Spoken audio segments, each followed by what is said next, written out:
Schengen লিখে তাওকে বলে যে আমি অ্যাডমিট করছি যে আমার ফিজিক্যাল কন্ডিশনের কারণে সবকিছু হচ্ছে, বাট কেউ যদি তোমার ব্যাপারে কসিপ করে তো তাকে নিশ্চয়ই পানিশ করা হবে।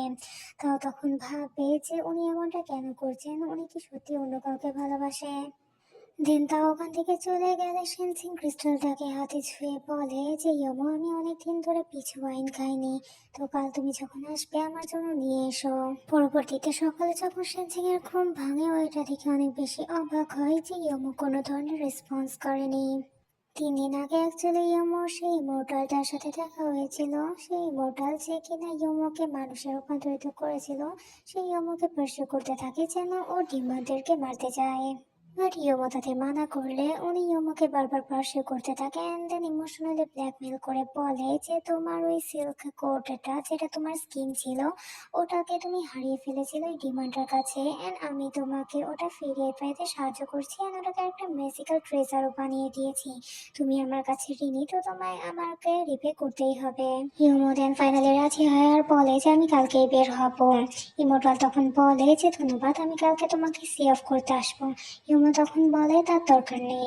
হিমুদের রাত্রে যায় ঈশান সিং এর কাছে এন্ড ভাবে যে আমার কি কোনো নোট রেখে যাওয়া উচিত।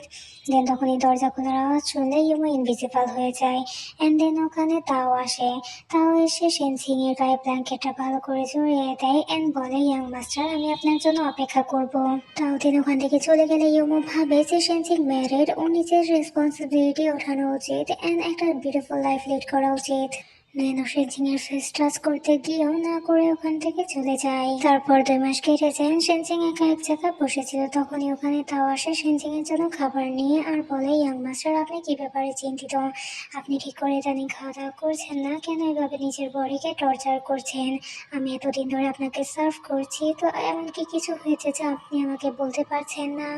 তারপরেও সেনসিং এর কোনো ধরনের রিয়াকশন না দেখে তাও তখন বলে যে এটা কি সেই পার্সনের জন্য যারা আপনি কেয়ার করেন। সেনসিং ভাবতে থাকে যে আমি ভেবেছিলাম ও আমাকে ছেড়ে চলে গিয়েছে কারণ ও আমার থেকে ডিস্টেন্স রাখতে চায়, কিন্তু নিশ্চয়ই অন্য কোনো কারণ আছে এর মধ্যে। ও কবে ফিরে আসবে? হতে পারে আমি অনেক বেশি নিস্তেজ হয়ে গেছি, কিন্তু আমি নিজের সবকিছু স্যাক্রিফাইস করতে রাজি আছি ওকে প্রোটেক্ট করার জন্য। আমি ওকে অনেক ভালোবাসি।